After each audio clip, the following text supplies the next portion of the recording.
तो आज के इस वीडियो में हम सब डिस्कस करेंगे इंग्लिश का एडिटिंग सेक्शन, जो कि 3 नंबर का आप लोग के एग्जाम में आता है। और बहुत लोग के दिमाग में ये बात रहता है कि टेंस पढ़ लेंगे, नरेशन पढ़ लेंगे, पैसिव वॉइस पढ़ लेंगे, मॉडल्स पढ़ लेंगे, प्रीपोजिशन पढ़ लेंगे, तो ये सब क्वेश्चन अलग अलग तरीका से इंडिविजुअली पूछेगा डायरेक्ट से, इनडायरेक्ट, एक्टिव से, पैसिव का कुछ नहीं पूछता है। आप ध्यान से सुनिए मेरे बात को, बहुत इंपॉर्टेंट बात बता रहे हैं कि क्लास 10th में सीबीएसई बोर्ड जो इंग्लिश ग्रामर का जो क्वेश्चन पूछता है वो बहुत ही हाई लेवल का रहता है।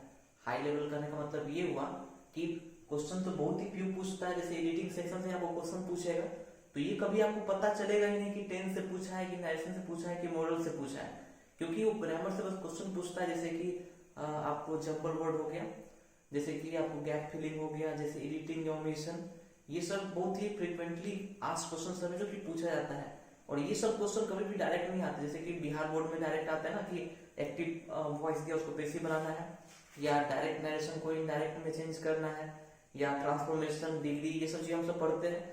आपको ये चीज ध्यान में रखना है कि आप ये सब चीज आप पढ़ चुके हैं तो आपको एडिटिंग हो जाएगा। नहीं पढ़े हैं तो फिर एडिटिंग आपके लिए बहुत ही डिफिकल्ट है।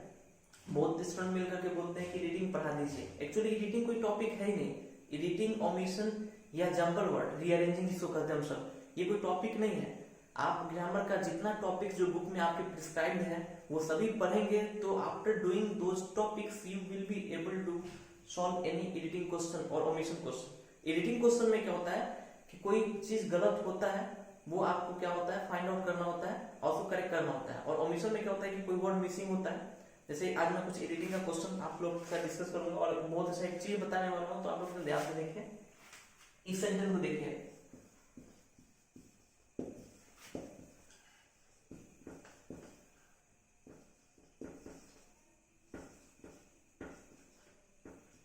he said that he will go to Delhi। अब ये सेंटेंस जब हम सब देख रहे हैं तो सेंटेंस में कुछ गलत नहीं लग रहा है। इट्स ऑलमोस्ट ओके कि he said that he will go to Delhi, लेकिन ये सेंटेंस अगर आपको एडिटिंग में पूछेगा तो आप चक्कर खा जाएंगे कि ये सेंटेंस में गलती क्या है। गलती है और बताते गलती क्या है कि यहाँ पर विल नहीं होगा, यहाँ पर कुड होगा। तो क्या आप इसको रटेंगे? नहीं। इसके पीछे एक ट्रिक है, मैं आप लोगों को बताता हूँ। वो चीज अगर आप पढ़ लेंगे तो आपको समझिए कि नरेशन पर भी कमांड हो जाएगा। नरेशन का भी एक बहुत इंपॉर्टेंट रूल आप समझ जाएंगे।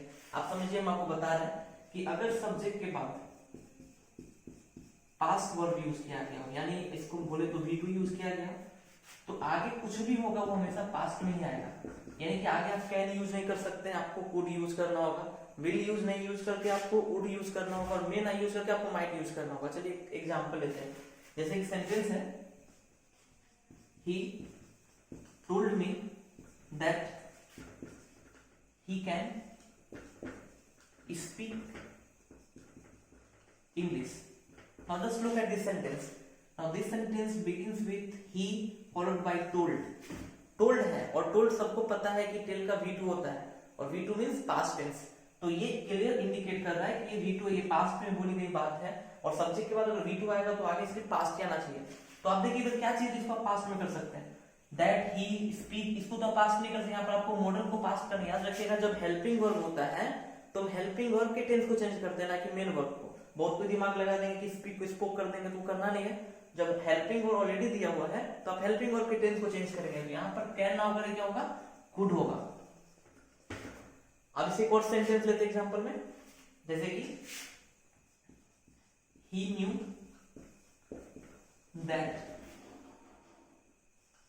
he is busy। Can you spot the error in this sentence? कोशिश कीजिए। यस, आप लोग समझ गए होंगे। ये V2 है, नो का V2 न्यू होता है, तो यहाँ पर इज नहीं होगा, यहाँ पर क्या होगा, वॉज होगा। तो एडिटिंग में इस टाइप का क्वेश्चन पूछा जाता है, जो कि आप हल्का सा ट्रिक समझ जाएंगे तो आपको बिल्कुल दिक्कत नहीं होगी इस टाइप के सेंटेंस को बनाने में। अब जैसे कि एक और एग्जांपल के लिए ले लेते हैं समझने के लिए। He asked me what my name is। I think you must have spotted out the error। इस सेंटेंस में आप लोग एरर का पता लगा लेंगे कि एरर कहाँ पे है। यस, यहाँ पर एरर है। तो ये बात आप ध्यान रखिएगा, ये सिर्फ it is not only confined to CBSE board examination, it's something that you must learn.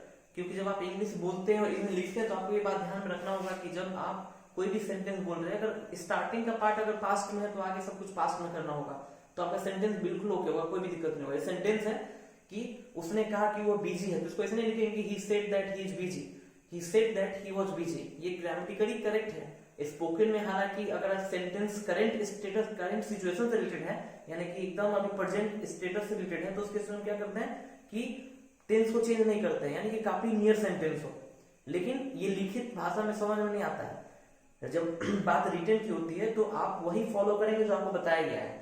यहाँ पर आपको ज्यादा दिमाग, जब स्पोकन का बात आता है तो अगर बात काफी नियर का है तो वहां पर हम टेंस को नहीं चेंज करेंगे, कोई जरूरी नहीं। जैसे मान के चलिए कि अगर अभी कोई खुश है, मान के चलिए एक एग्जांपल लेते हैं, अमित खुश है, तो उसको इस सेंटेंस को बोल सकते हैं ना कि he said that Amit is happy, क्योंकि अमित अभी भी खुश है और ये सेंटेंस अभी करंट से रिलेटेड है, इसीलिए इस पर टेंस चेंज करने कोई जरूरत नहीं है। लेकिन ये पता अगर पास्ट में लिखा होता तो अमित इज ना लिख करके अमित वाज लिखते। तो आई होप कि ये आपको जरूर समझ में आएगा। एक और क्वेश्चन आपको बताते हैं जो कि एडिटिंग में पूछा जाता है, और वो है कि टू के बाद हमेशा V1 का यूज करते हैं, इसको हम सब इंग्लिश में इन्फिनिटिव बोलते हैं। टू के बाद हमेशा V1 यूज करते हैं, अक्सर ये क्वेश्चन फंसाने के लिए पूछ देता है।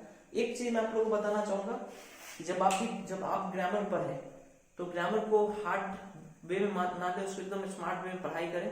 आपको प्रैक्टिस करना ज्यादा जरूरी है, ना कि आप एक एक टॉपिक को लेकर एकदम थोड़ी पढ़ाई करना शुरू कर दीजिए। आप ये भी ध्यान में रखिएगा कि ग्रामर मात्र 12 मार्क्स का पूछा जाता है, तो 12 मार्क्स के लिए आप कितना टाइम इस पर दे सकते हैं, कितना आप उसको इंपॉर्टेंट समझते हैं, ये भी चीज ध्यान रखना होगा। लिटरेचर पोर्शन बहुत इंपॉर्टेंट है, राइटिंग सेक्शन बहुत इंपॉर्टेंट है, रीडिंग सेक्शन बहुत इंपॉर्टेंट है, और ग्रामर भी बहुत इंपॉर्टेंट है। ग्रामर 12 नंबर का, ऐसा नहीं कि 12 नंबर के लिए आप 12 महीना उसी पर तैयारी कर दीजिए, ये बात जानिए नहीं कि क्या पूछा जाता है।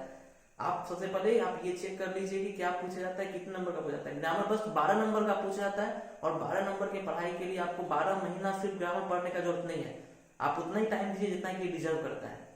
सो आई होप कि आपको ये वीडियो ज्यादा इंफॉर्मेटिव लगा होगा, ना कि पढ़ाई के सेंस में, इंफॉर्मेटिव इन सेंस कि आपको नॉलेज जरूर मिल गया होगा कि आपको तैयारी कैसे करना है।